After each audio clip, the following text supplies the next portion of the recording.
जो ऑटिज्म वाले बच्चों में जो बिहेवियर डेवलप होता है वो क्यों होता है और पेरेंट्स को वहां पे क्या ध्यान रखना चाहिए? मेरा ये मानना है कि देखो, जब एक न्यूरोटिपिकल कोई भी बिहेवियर शो करता है पर उसको उसका सही बिहेवियर उसको पता होता है। ओके। तो जैसे आपने बोला टेंट्रम है, टेंट्रम का क्या मतलब है कि उसको वो जिद कर रहा है बट उसको पता है how to behave in a proper way. Proper what is authoritative to parenting? Sir इसके अंदर क्या होता है कि हमने एक बच्चे को बच्चा मानना ही नहीं। ओके। एक सिंपल समझना, वो हमारे परिवार का हिस्सा है, एक अडल्ट है। ओके। कोई आपने आप जो decision कहते हैं लेना- जो स्कूल फीडिंग जो करते हैं हम वो तो वो करने वो नहीं करना है। बिल्कुल भी नहीं, ओके। क्योंकि आप देखो उसको रेपिटेशन पसंद है। राइट। अगर आप खाना खिलाओगे तो Okay. वो सारी उम्र आप खाना खिलाओगे। अब एक और मैं चीज बताना चाहता हूँ कि जो पेरेंट्स सबसे बड़ी गलती करते हैं वो है, हमने बच्चे को बाहर पार्क में ले जाते हैं तो उसकी सेंसरी नीड पूरी करने के लिए। राइट। सर पार्क नहीं, ग्राउंड। राइट। बच्चे को पार्क लेकर अगर आप जा रहे हो तो Right. पार्क में तो वो एक 4 झूले हैं, हाँ। वो रेपिटेशन में पहले वो swing लूंगा, में आ गया, वो ऐसे करूंगा, स्ट्रक्चर में आ गया Structured बच्चा। है। 7 सिंड्रोम जिसमें बच्चे को एक स्पेशल क्वालिटी आ जाती है, खासकर मैंने देखा है 7 सिंड्रोम में, फिर जैसे 7 क्वालिटी भी कह सकते हैं। क्या है ये और इसको हम एक बच्चे के डेवलपमेंट में कैसे यूज कर सकते हैं इस चीज को? कि अप्रॉक्स स्टडी के मुताबिक हाँ। कि 20 में से एक बच्चे को 7 एबिलिटी होता है। ओके। वो ये नहीं है कि अब 20 के 20 को है, बहुत कम है। ओके। बट जिसको 7 एबिलिटी होता है, राइट, वो 50% ऑटिस्टिक किड्स है। okay. Greetings parents and viewers. Today we have with us Dr. Vipul Vittal, who is a psychologist and who has a very good therapy centers in Khanna, Punjab. His therapy centers is child behavior therapy centers. So आज के podcast में हम इनके साथ में बात करेंगे। चूंकि साइकोलॉजिस्ट हैं तो हम साइकोलॉजी के सब्जेक्ट को टेकअप करेंगे और समझने की कोशिश करेंगे कि कैसे बच्चे, साइकोलॉजिस्ट का क्या नीड होता है बच्चे के डेवलपमेंट में, चाहे वो न्यूरो डाइवर्स बच्चा है, न्यूरोटिपिकल बच्चा हो। So welcome doctor Vithal in this podcast. तो मैं सबसे पहले ये जानना चाहूँगा कि what is the role of psychologist in development of child? Sir it's a major role. Psychologist के बिना तो मतलब थेरेपी की स्टार्टिंग ही नहीं। Okay. From the diagnosis, from assessment okay. और पूरा treatment plan, okay. It's all done by a psychologist. Okay. देखो जैसे कि एक बच्चा आया तो अगर हम सोचें कि उसको ऑटिज्म है कि नहीं, राइट। तो वो असेसमेंट टूल Right. जैसे कि कार्स, Right. ईसा, ऐसे मतलब एमचैट इन सारे टूल्स को जो यूज करना है या कौन सा टूल सेलेक्ट करना है वो एक साइकोलॉजिस्ट ही डिसाइड करता है। हाँ, क्योंकि सबका एक एज भी अलग है। Okay. बिफोर एज ऑफ 3 एमचैट 2 लगता है, आफ्टर Okay. 3 कार्स या ईसा लगेगा। Okay. और उसको प्रॉपर एक असेस करना, उसके बिहेवियर पैटर्न्स को समझना, Right. तो एक साइकोलॉजिस्ट का ही मेजर रोल है। Okay. और ऑटिज्म है कि नहीं, क्योंकि ऑटिज्म के तरह के बहुत सारे डिसऑर्डर्स हैं जो लोग अभी आ गए हैं, बहुत सारे डिसऑर्डर्स हैं। हाँ, वो शुरू से ही डीएसएम में पहले से Include ही थे। इंक्लूड थे, बट Okay. लोगों को पता ही नहीं था, पता ही नहीं है। क्योंकि इट्स वेरी इजीएस्ट वे। क्योंकि आफ्टर 2013 तो और इजी कर दिया गया। पहले क्या था कि ऑटिज्म एक अपने आप में एक अलग डिसऑर्डर था, but after 2013 it become autism spectrum disorder, जिसके अंदर 4 to 5 जो मेजर डिसऑर्डर्स थे वो भी इंक्लूड कर दिए गए। Okay. जैसे Asperger syndrome, Rett syndrome. Okay. But अब वो इजी हो गया है, कोई भी आए तो बच्चे को कम्युनिकेशन डिले है, Okay. रेपिटेशन है, तो एक ही वर्ड है, सभी मतलब एक पेडिट्रिशियन, साइकोलॉजिस्ट, सबके थेरेपिस्ट के मुंह में चढ़ा हुआ है कि एएसडी है जी, ऑटिज्म है। ओके, बाद किसी कुछ भी प्रॉब्लम है सबका एक एंड रिजल्ट एएसडी आता है, हाँ। इसलिए स्पेक्ट्रम ही बोलते हैं। हाँ। ये क्वेश्चंस इसलिए मैं पूछ रहा हूँ बिकॉज ये पेरेंट्स के लिए जानना बहुत जरूरी है कि चूंकि ऑटिज्म में बहुत सारे प्रोफेशनल्स काम कर रहे हैं, ऑक्यूपेशनल थेरेपिस्ट भी काम कर रहे हैं, एएसएलपी भी काम कर रहे हैं, स्पेशल एजुकेटर भी काम कर रहे हैं, साइकोलॉजिस्ट भी काम कर रहे हैं, अभी तो डायटिशियंस भी काम कर रहे हैं, उसके अलावा डेवलपमेंटल पीडियाट्रिशियंस भी काम कर रहे हैं, बिल्कुल सही। देन टीचर्स भी काम कर रहे हैं। अभी अभी आर्ट्स, म्यूजिक, पेंटिंग्स, कलर्स, इन सब पे भी काम हो रहा है। तो इतने सारे प्रोफेशनल्स इसमें जुड़ गए हैं। सो कई बार ये लगता है कि इस साइकोलॉजिस्ट क्यों, ऑक्यूपेशनल थेरेपिस्ट भी तो इस चीज को कर सकता है, ये एसएलपी भी तो इस चीज को कर सकता है। सर इतने सारे थेरेपिस्ट इसलिए आ पाए क्योंकि हमारे वैसी कंट्री में साइकोलॉजिस्ट बहुत कम है। राइट। अगर साइकोलॉजिस्ट पहले ही एक एम्पल अमाउंट में होते तो ये इतने ज्यादा की वैसे ही जरूरत ना पड़ती। क्योंकि उनका, ये नहीं कह रहा, सबका बहुत मेजर रोल है। जितने भी आपने बताया, स्पीच थेरेपिस्ट, ऑक्यूपेशनल थेरेपिस्ट, इनका रोल है, बट ये सिम्टम्स पे काम करते हैं। अगर मैं कहूँ एक वर्बल ऑटिस्टिक है राइट तो अब SLP वालों का क्या काम, राइट ठीक है। तो ऐसे कहता हूँ कि साइकोलॉजिस्ट ने ही, जैसे हम कहते हैं कि एक मकान की वो होता है ना नींव, नींव एक होती है। नींव होती है, वो नींव साइकोलॉजिस्ट बिछाएगा, उसके बाद ये थेरेपिस्ट सभी Okay. काम करे। अगर साइकोलॉजिस्ट अच्छा है, उसने अच्छे से इसको डायग्नोज किया है कि उसको ऑटिज्म किस लेवल का है, इस पे काम करना चाहिए क्या कुछ, तो थेरेपी प्लान बनाना बहुत ईजी हो जाता है। हाँ। और सबसे बड़ी बात यह है कि आज के टाइम पे जो मैंने एक्सपीरियंस किया है, क्योंकि मैं भी इस फील्ड में करीब 8-10 साल हो गए मुझे, बच्चों का रॉन्ग डायग्नोसिस बहुत ज़्यादा होता है। मैंने कई ऐसे केसेस देखे हैं कि बच्चे को सेंसरी प्रोसेसिंग डिसऑर्डर है लेकिन उसे ऑटिज्म लेबल कर दिया गया। कई बार बच्चे को मेंटल रिटार्डेशन का केस है बट ऑटिज्म लेबल कर दिया गया। कई बार बच्चे को ऑटिज्म है लेकिन उसे मेंटल रिटार्डेशन लेबल कर दिया गया। और इसका इम्पैक्ट, इसका फर्क ये पड़ता है कि बच्चे का पूरा थेरेपी प्लान ही डिरेल हो जाता है। तो इसलिए बहुत ज़्यादा इंपॉर्टेंट हो जाता है कि बच्चे का सही डायग्नोसिस हो, सही टूल्स यूज किया जाए। बट डॉक्टर साहब, मैं एक चीज़ और जानना चाहूँगा कि बिहेवियर, बच्चे बच्चे में बिहेवियर का, बच्चे तो बच्चे हैं, आई मीन वो जिस तरीके से, जिस पेस में उनको डेवलप होना चाहिए, जैसे होते हैं वो होते हैं। तो बिहेवियर का कहाँ क्या रोल है, आई मीन क्यों बिहेवियर्स कहते हैं बच्चे में? देखो, बिहेवियर मीन्स सिर्फ हम बिहेव कैसे करते हैं। ओके, अब ये नजरिया है, राइट। अब मैं ऐसे उठाऊं कि ये मैंने ऐसे गिलास पकड़ लिया, आपको बिहेवियर गलत है, ये ऐसे थोड़ा पकड़ना चाहिए, ये तो ऐसे पकड़ना चाहिए, राइट। ठीक है। अब ये आपका पर्सपेक्टिव है। अगर हम यही यहाँ की जगह घर बैठे होते, हम सिंपल हो, जैसे मैं आपके घर में ही रहता हूँ, तो मैं जैसे मर्जी उठाऊं, आपको कोई फर्क नहीं पड़ता है, राइट। तो इट्स बिहेवियर से पहले हम आ जाते हैं कि आपका पर्सपेक्टिव क्या है, राइट। क्योंकि हम इतने ज्यादा सोशली गुड दुनिया में बनते जा रहे हैं कि ये इंस्टाग्राम की या कुछ की अच्छे से दिखना है, राइट। तो अब दिखने में, अब बच्चे तो उसको लेना देना नहीं दुनिया का रियलिटी कि मेरी कोई रिस्पेक्ट है या मुझे तो ऐसे मेरी बेइज्जती हो रही है, तो वो जो फील कर रहा है वो एक्सप्रेस कर रहा है। हाँ, मैं वही कहना चाह रहा था कि जैसे न्यूरोटिपिकल बच्चों की बात करें, तो न्यूरोटिपिकल बच्चे भी, उनमें भी बहुत सारे बिहेवियर्स होते हैं, वो भी टेंट्रम शो करते हैं, वो भी शॉटिंग करते हैं, सब कुछ करते हैं। बट एसडी जो करते हैं, जो बिहेवियर शो करते हैं, और एक न्यूरोटिपिकल जो बिहेवियर दिखाते हैं, जिसको मानते हैं कि नॉर्मल है, मतलब उसको हम एक्सेप्ट करते हैं कि ये ठीक है, बच्चा है, इतना करेगा। तो क्या डिफरेंस होता है दोनों के बिहेवियर्स में? आई मीन कैसे हमको लगेगा कि यार this behaviour is not proper and this behaviour is going to somewhere leading child into the autism, और ये जो बिहेवियर एक नॉर्मलसी की तरफ है, क्योंकि बच्चे तो करते ही हैं, टेंट्रम्स भी करते हैं, और बच्चे तो इसलिए बच्चे हैं कि ये सब करें। मैं वहां पे कहना चाह रहा हूँ कि जो ऑटिज्म वाले बच्चों में जो बिहेवियर डेवलप होता है वो क्यों होता है, और पेरेंट्स को वहां पे क्या ध्यान रखना चाहिए? मेरा ये मानना है कि देखो, जब एक न्यूरोटिपिकल कोई भी बिहेवियर शो करता है, पर उसको उसका सही बिहेवियर उसको पता होता है, ओके। तो जैसे आपने बोला टेंट्रम है, टेंट्रम का क्या मतलब है कि उसको, वो जिद कर रहा है बट उसको पता है how to behave in a proper way, but एक जब भी ASD का केस आता है, वो कुछ भी बिहेव कर रहा है, वो आपके लिए कर ही नहीं रहा है, ओके। जैसे कि अगर वो रेपिटेशन कर रहा है, अगर वो टॉय से खेल रहा है, वो अपनी नीड्स के लिए, ओके, राइट। तो उसको कोई लेना देना नहीं है कि मुझे कौन देख रहा है, ओके। वो एक न्यूरोटिपिकल होगा, वो कोई भी बिहेवियर शो करेगा वो आपके लिए करेगा, राइट। तो ऐसा नहीं कि वो रो रहा है पर उसको पता है कि मम्मी पापा नहीं है फिर भी रो रहा है, तो वो रोएगा तो हाँ मुझे मम्मी पापा से कोई नीड है, okay. या फिर ऐसा रोऊंगा तो वो चुप करवाने आएंगे इसलिए रो रहा हूँ, राइट।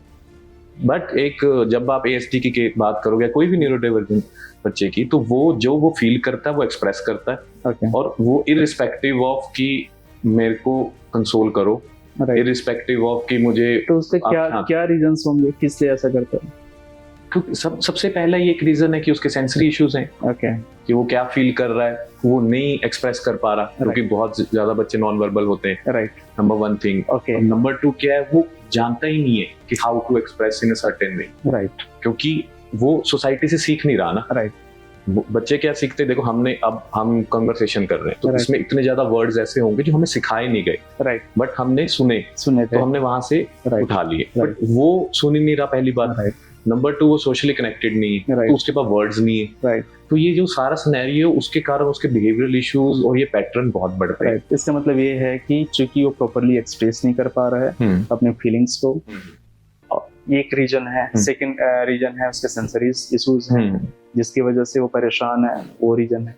तीसरा रीजन ये है जो आपसे मैंने समझा कि चूंकि वो सोशली कनेक्टेड नहीं है, तो उसके पास में वर्ड्स नहीं है, और एक कैसे कम्युनिकेट करना है प्रॉपर वे में, वो चीज नहीं है, इसलिए वो बिहेवियर्स के टर्म्स के फॉर्म में हाँ। रिफ्लेक्ट होता है। एक और मेन रीजन है कि हम उसके बिहेवियर को इंटरप्रेट नहीं कर पा रहे, क्योंकि वो डायग्नोज नहीं है। अगर डायग्नोज्ड है तो पेरेंट्स को पता ही नहीं, क्योंकि कोई भी अगर ऑटिस्टिक किड है तो उसका बेस्ट पेरेंटिंग स्टाइल है ऑथोरिटेटिव पेरेंटिंग। हाँ, जो कि इंडिया में है, हाँ, मोस्टली इंडिया में यही चलता है, नहीं हर जगह पे है। वो अलग यूज करते हैं, वो परमिसिव चल रहा है, ये चल रहा है, Okay. पर जो होता है ना अथॉरिटेटिव की हाँ तुम्हारी भी एक रिस्पेक्ट है, राइट वो नहीं चलता। Main Right. क्या करते हैं इंडियंस में, क्योंकि वाला हमने अथॉरिटेरियन राइट कि मैं हेड हूँ, राइट तुमने मेरी बात सुननी है। राइट एग्जैक्ट बट ऑटिज्म के अंदर आपको ऑथोरिटेटिव करना पड़ेगा। राइट जो ऑथोरिटेटिव पेरेंटिंग स्टाइल का बेस्ट क्या है कि आपको एज अ एक अडल्ट समझना उसको। राइट ऐसा नहीं कि देखो आज हम कौन से कपड़े डालेंगे, राइट आज आप ब्रेकफास्ट में क्या खाना चाहोगे, राइट तो पेरेंट्स क्या करते हैं, इसको बोलना तो आता नहीं, राइट इसको क्या पता।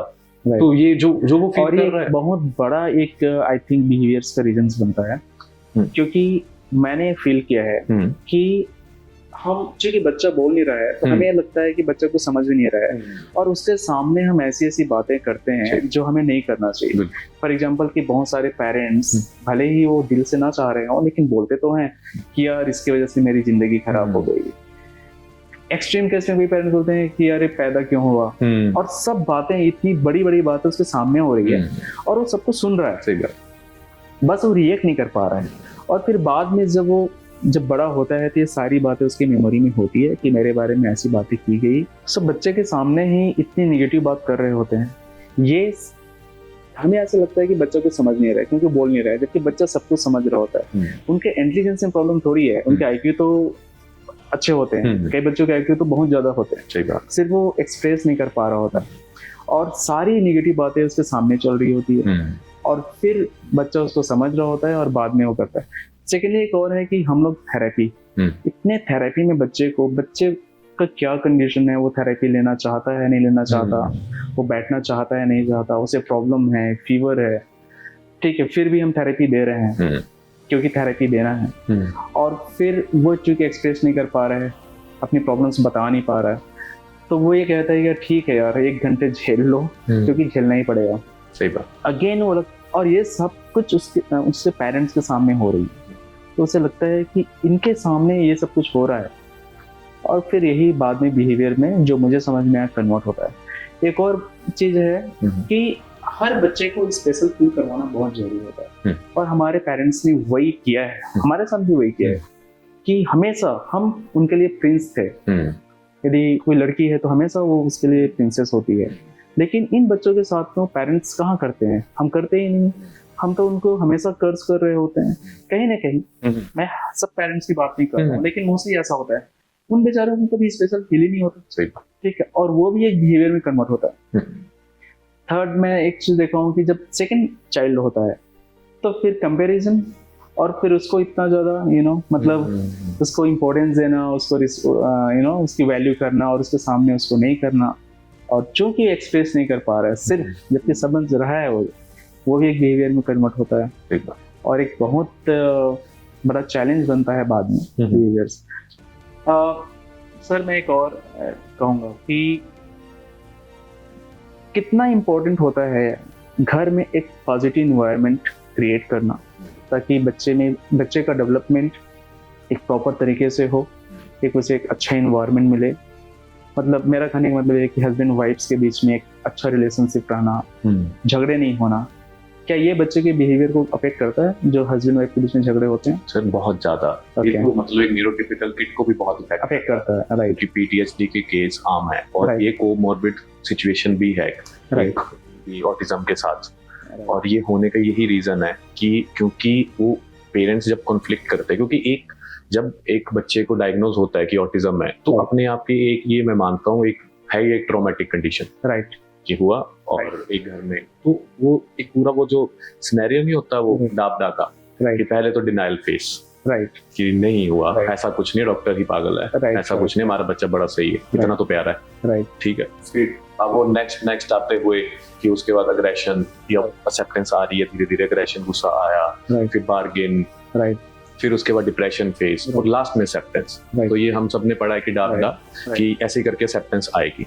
तो अब ये जो जितना जल्दी ये सिनेरियो खत्म हो, भागना तो हर एक है, हमारे साथ भी। अगर मुझे आप बोलो कि आज आपको कैंसर डायग्नोज हुआ, राइट, तो मैं मानूंगा एक्सेप्ट करना पड़ेगा, राइट, तो मैं क्यों ना एक्सेप्ट करूंगा, मैं कहूंगा अरे रिपोर्टिंग गलत है, राइट, मैं बड़े शहर जाऊंगा, राइट, मैं दिल्ली से करवा के आऊंगा, Right. तो मैं दिल्ली से पेट स्कैन कराऊंगा, ये करवाऊंगा Right. कि मैं को नहीं है, राइट, फिर वहां आएगा, फिर Right. मैं कहूंगा नहीं कि ऐसा है कि कहीं वहां जाके माथा टेकाता हूँ, राइट, वहां जाके ये कराते हैं कि कुछ यहाँ पर चदर चढ़ा दो, यहाँ पर ये कर दो, यहाँ ये कर दो, कुछ भी ऐसे XYZ जो अपने फिर रिलीजियस बिलीफ्स आ जाते, राइट, फिर वो करने के बाद अभी भी नहीं हो रहा। तो Right. ये जो पूरा टाइम पीरियड है ना, ये पेरेंट्स के लिए भी एक वो एनवायरनमेंट खराब करता है, होम एनवायरनमेंट। घर में एक ही टॉपिक की बात हो रही है। वजह से ऑटिज्म की वजह से मैं देखा हूँ कि इतनी सारी प्रॉब्लम सारी फैमिलीज में, हस्बैंड वाइफ में सेपरेशन हो रहा है। कई बार ऐसा होता है कि चूंकि मदर बहुत इन्वॉल्व, मदर को ब्लेम कर दिया जाता है, जो कि हमें मोस्ट ऑफ द केस नहीं होता कि मदर को ब्लेम किया जाता है कि तुम्हारी वजह से ऐसा हुआ, जबकि एक्चुअली दैट इज रॉन्ग। वो एक रीजन नहीं है, मदर ही रीजन नहीं है, उसका रीजन तो कुछ और है। And secondly you know means पूरी लाइफ उनका पूरा चेंज हो जाता है। इस वजह से हमेशा एक स्ट्रेस बना रहता है हस्बैंड वाइफ में, और उनके बीच में झगड़े मतलब यू नो काफी फ्रिक्वेंट होने स्टार्ट हो जाते हैं। जबकि चूंकि बच्चे को प्रॉब्लम है तो ये चाहिए कि दोनों और अच्छे से रहें, एक घर में पॉजिटिव इन्वायरमेंट क्रिएट करें, कंडीशन इन्वायरमेंट करें, ये बना के रखना बहुत जरूरी है। आप एक चीज मानोगे कि जिसको हम ऑटिज्म मान रहे हैं ना, अगर तो हमको ऑटिज्म है भी नहीं, सिंपल ये थोड़ा सा आपके घर में टॉक्सिक एनवायरनमेंट है कि ये नेगेटिव, तो एक RAD बोलते हैं, रिएक्टिव अटैचमेंट डिसऑर्डर। ओके, वो बिल्कुल ऑटिज्म जैसे लगते हैं। ओके, वो लो इन सोशल कम्युनिकेशन कर देंगे, ओके, आई कांटेक्ट कम हो जाएगा, उनकी लो इन सेल्फ एस्टीम हो जाएगी। इवन न्यूरोटिपिकल बच्चा तब हाँ है वो न्यूरोटिपिकल, बट सिम्टम्स देखने में बिल्कुल ऑटिज्म वाले सिम्टम्स लगेंगे। तो अब क्या हुआ कि आपके ही नेगेटिविटी के कारण वो चीजें आई, अब वो डायग्नोज होगा एज ऑटिज्म, राइट, फिर अब थेरेपी स्टार्ट होएंगी, राइट। तो मतलब आपने पूरा बच्चा एक लूप में फंस जाएगा, हाँ जो बना ही नहीं था, और एक लूप में फंस गया वो ऑटिज्म वाले लूप में, क्योंकि अब वो थेरेपी चल रही है, राइट, वो फिर क्योंकि उसको अच्छा एनवायरनमेंट मिला नहीं, वो अभी भी नहीं मिल रहा, तो थेरेपिस्ट का इफेक्ट भी नहीं पड़ रहा। फिर वही बच्चे जब स्कूल में जाते हैं तो वो बहुत अपने आप को एक शैडो की तरह साइड में रहना है, क्यों? क्योंकि उसने इतना नेगेटिव एनवायरनमेंट, इतना कुछ हर बात के ट्रॉमास देखे हुए हैं, वो देखने में हमें लगेगा अरे तो ऑटिस्टिक किड है, राइट, क्योंकि इसको बोलना आता है पर वो बोलना चाहता नहीं, राइट। तो सिंपल से जो सिनेरियो जो वर्बल किड्स की जो बात करें अगर हम, ये तो बहुत ही एक नई बात बताई आपने कि एक न्यूरोटिपिकल चाइल्ड जो कि बोल सकता है, उसके भी सिम्टम्स ऑटिज्म वाले होते हैं यदि एक बहुत ज्यादा बच्चा ट्रॉमा घर में देख रहा हो। लेकिन एक न्यूरोटिपिकल बच्चा जो कि वर्बल है और एक न्यूरोडाइवर्स बच्चा जो कि वर्बल नहीं है, दोनों के आई मीन बिहेवियर में क्या फर्क पड़ेगा? बिकॉज ये तो फिर भी एक्सप्रेस कर ले रहा है बट वो एक्सप्रेस ही नहीं कर पा रहा है बेचारा, तो क्या किसको ज्यादा अफेक्ट करेगा? कि दोनों सेम ही। अच्छा, उसका रीजन ये है क्योंकि उससे क्या होता है, जो एक न्यूरोटिपिकल है वो अपनी अटेंशन लेने के लिए ये चीज बिहेवियर और शेयर करेगा, ओके, क्योंकि उसके बाद लोग आएंगे ना उसका क्या हुआ, राइट, तो ठीक है, तो वो उसके लिए बिहेवियर शो कर रहा है, राइट। और ऑटिज्म के साथ तो ये एक कोमॉर्बिड सिचुएशन ही बन गई, राइट, कि ज्यादा ना पहले ही आग लगी हुई थी, ऊपर से घी डल गया, ओके, राइट। तो ये है, तो वो उसके लिए नहीं कर रहा अटेंशन सीकिंग के लिए, बट उसकी जो सिचुएशन है वो और वर्स्ट होगी, वर्स्ट हो रही है, क्योंकि उसका जो एक माइंड है, उसकी जो मतलब जो सिचुएशन है, एक न्यूरो डेवलपमेंटल जो डिसऑर्डर है ऑटिज्म, वो ही ये कहता है कि हमने सोशली कनेक्ट नहीं होना, सोशल कम्युनिकेशन, सोशली दुनिया में हमने नहीं विचरना, जिसको हम बोलते हैं। ऊपर से आ गया ऐसा एनवायरनमेंट, तो सबसे पहला दोस्त या कौन बनता है बच्चे का? पेरेंट्स ही ऐसे नेगेटिव हैं, तो वो सबसे पहला आदमी से ही कनेक्ट नहीं हुआ, तो वो कहाँ दुनिया में दोस्त बनाएगा, किसी टीचर से कनेक्ट करेगा? तो मेरा ये मानना है कि जब हो तो आप सबसे पहला का काम करो, चाहे गूगल करो या कुछ करो, अथॉरिटेटिव पेरेंटिंग के बारे में सीखो, राइट, और जितना जल्दी हो सके एक्सेप्ट करो। और इस अगर आपने एक बार ये पेरेंटिंग स्टाइल अपना लिया तो बिहेवियरल इश्यूज नहीं आएंगे। ऑटिज्म तो है, उस पे तो काम चलते रहेगा, बट अगर आपने जो बिहेवियर पे काम करना है कि आज ऐसे क्यों कर रहा है, ये क्यों है, क्योंकि आपको वो समझ आ जाएगी चीज, कि अच्छा ये ऐसे क्यों कर रहा है, अच्छा इसलिए कर रहा है, ये ऐसे क्यों कर रहा है। ये क्या होता है बताइए, इसके बारे में थोड़ा डिटेल्स में बताइए। What is authoritative parenting? Sir इसके अंदर क्या होता है कि हमने एक बच्चे को बच्चा मानना ही नहीं, एक सिंपल समझना है वो हमारे परिवार का हिस्सा है, एक अडल्ट है। ओके, कोई आपने आप जो कहते हैं जो स्पून फीडिंग जो करते हैं हम, वो करने वो नहीं करना है, बिल्कुल भी नहीं। ओके, क्योंकि आप देखो उसको रेपिटेशन पसंद है, राइट। अगर आप खाना खिलाओगे तो वो सारी उम्र आप खाना खिलाओगे, राइट। तो फिर आप कल को कहोगे अरे इसको, जब आप असेसमेंट के भी लिए आते हैं मेरे पास पेरेंट्स, तो मैं उनसे पूछता हूँ कि क्या ये खुद स्पून से खाना खाता है, वो उनका पहला आंसर पता है ये नहीं होगा कि शायद हमने भी किया है, जो मैं जो समझ पा रहा हूँ कि हम ये मान के चलते हैं कि जो न्यूरोडाइवर्स बच्चा है उसमें प्रॉब्लम्स हैं या वो कुछ कमी है या फिर कुछ, तो हम उसे एक बेचारा जैसे देखने स्टार्ट करते हैं और उसकी सारी चीजें पहले से ही समझ के कि शायद अच्छा वो मांग रहा होगा, शायद उसको प्यास लग रही होगी, शायद उसे भूख लग रही होगी, शायद उसे सोना होगा। बच्चा कुछ भी सो नहीं कर रहा है, वो ये नहीं कह रहा है कि मुझे प्यास लग रही है, लेकिन मैं ये प्रिज्यूम कर रहा हूँ कि उसे प्यास लग रही है और मैं पहले से पानी दे रहा हूँ। और इतना ज्यादा हम पैम्पर्स करने स्टार्ट कर देते हैं बच्चे को कि हम पैम्परिंग ही कर रहे हैं और उसे कुछ भी करने के लिए अलाउ ही नहीं कर रहे हैं। सब कुछ हम पहले से उससे अवेल करवा रहे हैं। आई थिंक ये चीज नहीं करना है। इसी के बारे में आप ये तो मेन है ही, क्योंकि उसको रेपिटेशन पसंद है। तो आप कुछ भी काम उसके लिए करोगे। अगर मैं कहूँ ना कि एक न्यूरोडाइवर्स किड है, तो आप उसके अगर आज कपड़े बदल रहे हो, तो वो कल को ऐसा नहीं कहेगा अच्छा चलो आप काफी देर हो गया, मुझे आता है, अब मैं खुद से करूंगा। अच्छा, ओके। न्यूरोटिपिकल तो कहेगा कि मतलब मेरे को खुद सीखना है, मैं इंडिपेंडेंट ऐसे अपने आप को तैयार हूँ। क्योंकि इसके केस में वो चाहते हैं, अगर आप आज मैं उस पे आता हूँ क्वेश्चन पे कि जो वो मैं पूछता हूँ ना क्या ये वो स्पून से खुद खाना खा लेता है, जो एक हम सोशल मैच्योरिटी में पूछते हैं एसक्यू चेक करते हुए एज अ साइकोलॉजिस्ट, तो वो आगे से बताते हैं आज तक हमने कभी कहा ही नहीं, किया ही नहीं। उनसे कुछ बोलो कि मैं क्या अच्छा ये क्या ये पेपर फोल्डिंग कर ले, आज तक हमने करवाया ही नहीं। अरे सिंपल सिनेरियो, मैंने आज उनसे पूछा था, अभी कल की बात है कि आप क्या ये टॉफी खोल लेते, कहते हमने दी नहीं कभी खोलने के लिए, हम खुद ही खोल के देते। वो ऐसे करता है ये ले पकड़ के, बिकॉज वही स्पून फीडिंग, पैम्पर करना, ओवर पैम्पर करना, ये समझ के कि वो उसको प्रॉब्लम है, बेचारा है। जबकि ऑटिज्म में खासकर जो मुझे लगता है कि आप उसे एक नॉर्मल बच्चे की तरह ही ट्रीट करो हर चीज के लिए। जहां भी बच्चा जहां उसको परेशानी हो रही है या नहीं कर पा रहा है, तो वहां पे उसको एक प्रॉपर वे में एक हेल्प करो, बट पैम्पर कभी नहीं करना चाहिए। और बहुत सारे पेरेंट्स यहीं पे मिस्टेक करते हैं। जैसे हम ये भी हमारे सेंटर्स में हम ये कहते हैं कि आप बच्चे को किचन के एक्टिविटीज में इन्वॉल्व करो, छोटे छोटे एक्टिविटीज में इन्वॉल्व करो, क्योंकि बच्चे को थोड़ा सा जो भी रीजन है, चाहे सेंसरी रीजन है या फिजियोलॉजिकल जो भी रीजन्स है, प्रॉब्लम्स हैं, तो हमें थोड़ी सी उसको कड़वी दवाई देनी पड़ेगी। तो हमें चाहे वो बच्चा भी है तब भी हम किचन के काम में थोड़ा बहुत इन्वॉल्व कर सकते हैं। हम बाकी कपड़े फोल्डिंग में इन्वॉल्व कर सकते हैं, क्लीनिंग में इन्वॉल्व कर सकते हैं। अच्छा तो नहीं लगता है कि एक बच्चे से काम करवा रहा है, लेकिन क्या बुराई है वो जब। नहीं सर, मैं बताता हूँ ये सिनेरियो पता है कब खराब हुआ। असल में पहले करते थे, मैंने आप खुद मतलब शेल्फ पे हाथ में जाता हूँ तो वर्क करना, स्टूल रख के खुद चाय बनाना किए, जिसमें बहुत गालियां पड़ी है, क्योंकि बट ऐसा होता था कि मम्मा की हेल्प करनी है। वो इसलिए था क्योंकि हमारे पास टॉयज नहीं थे, हमें खेलने के लिए कुछ चाहिए होता था। और अब क्या हो गया है कि एक ऐसे बोलना नहीं चाहिए, बस पेरेंट्स ने अपना टाइम जो देना चाहिए बच्चे को, उसका सब्स्टिट्यूट वो टॉय से दे, वो गिल्ट ना है ना। वो जैसे अब हमने अच्छे पेरेंट्स नहीं थे, हमने दी नहीं, हमें लोगों को आगे दिखाने के लिए ना, ये देखो कमरा बना दिया सर, टॉय से भरा पड़ा, इसका तो मेरे पास आएंगे। मैम ने कहा कि ये हमारा थेरेपी सेंटर है, और सबसे बड़ी बात है इसके पास टॉयज तो देते हैं, बट ये नहीं बताते कि इस टॉयज का करना क्या है। सबसे इम्पोर्टेंट जो चीज है, अगर करना बताने का टाइम होता तो टॉयज देते ही ना, बात ही खत्म।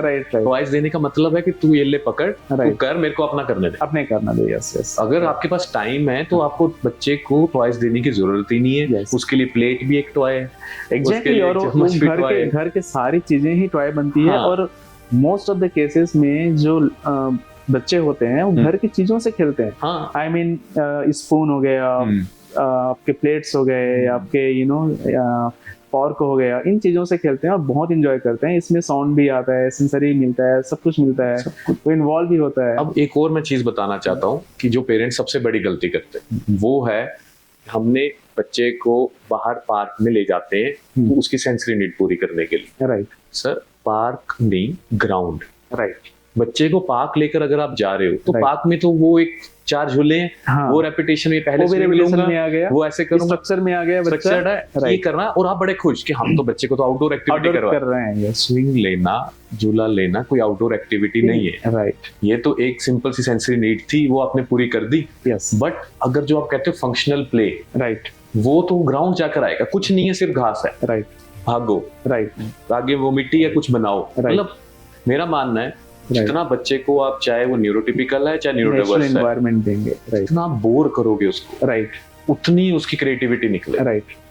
एग्जैक्टली। क्योंकि पेरेंट्स क्या करते हैं मैं बताता हूँ आपको, सिंपल क्या है उनको लगता है कि इसको कहीं ना कहीं ऑक्यूपाइड रखो, राइट, मैं मानता हूँ ऑक्यूपाइड रखो, राइट, बट उसके बीच में आप भी तो ऑक्यूपाइड रहो ना। ऑक्यूपाइड रखने का मतलब ये नहीं है कि उसको टॉय दे दिया ऑक्यूपाइड है, राइट, इसको हमने ये काम दे दिया ऑक्यूपाइड है। राइट, आप हर वक्त नहीं दे सकते टाइम, तो उसको बोर होने दो ताकि वो खुद देखे कि मैं यहाँ पर बैठ के इससे क्या करूं, ये चीज से क्या करूं। मतलब जो शरारतें हैं ना सर, राइट, हम शरारतें नहीं देख पा रहे बच्चे की। राइट, नया वर्ड बन गया शरारतों का, बिहेवियरल इशू। Behavioural, okay. अभी असल हमारे में शरारतें पैसे कम हो गए, हमारे बर्दाश्त करने की क्षमता कम हो गई, हमारे पास में टाइम नहीं है, तो हम जो है पेरेंट सुबह निकला, राइट, ट्रैफिक में धक्के खाए, बॉस से गालियां खाई, राइट, फिर इतना काम, फिर 8-9 बजे घर आया वो, Right. तो वो 9 बजे चाहता है खुद ही डिसेंसिटाइज होना, मेरे को बुलाओ मत। अब आ जाता है बच्चा, क्योंकि वो चाहता है अब तुम अपना 100% दो, राइट, तब तुम्हारा 0% है। राइट, तुम क्या कहोगे, ये ले पकड़ फोन, Right. ये ले पकड़ तेरे लिए मैं टॉय लाया हूँ, तू Right. दूर रह, राइट, मेरे पास एनर्जी नहीं है। राइट, अब हमारा थ्रेशोल्ड कम, अब हम कहते हैं क्या है अमाया, ये क्या कर रहा है, ये ऐसे क्या कर रहा है, ये ऐसे क्यों कर रहा है। हम इंस्टेड ऑफ उनके उसके साथ इन्वॉल्व होने हाँ, की कि बजाय आज वो ऐसा कर रहा है, मैं भी साथ करता so हूँ। many questions, और हम चाहते हैं कि बच्चा रिप्लाई दे, जबकि बच्चे के साथ में बहुत सारे पेरेंट्स ये भी गलती करते हैं कि हर चीज में क्वेश्चंस, जबकि छोटे बच्चे क्वेश्चंस के लिए नहीं होते हैं, मतलब उनके साथ में इन्वॉल्व होना है। लेट देम आस्क क्वेश्चन, उनको क्वेश्चंस पूछने दो, उनको एक इंट्रिगनेस आनी चाहिए कि ये क्या है, वो क्या है। और एक और चीज जो मैं फील करता हूँ वो ये है कि बच्चा जिस दिन पैदा होता है उस दिन भी वो कम्युनिकेट करता है। ये हमारी ड्यूटी है कि वो क्या कम्युनिकेट कर रहा है उसको समझना।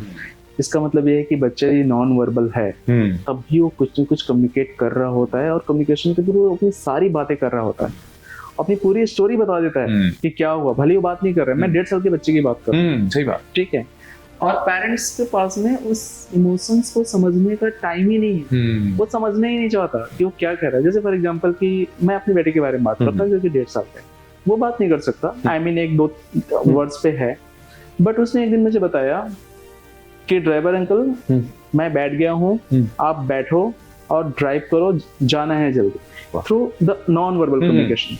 अब मैं इसको काफी ध्यान से देख रहा था, और मैं देख रहा था कि इसने इतनी सारी बातें कह दी, वो भी इशारों में, लाइक दिस।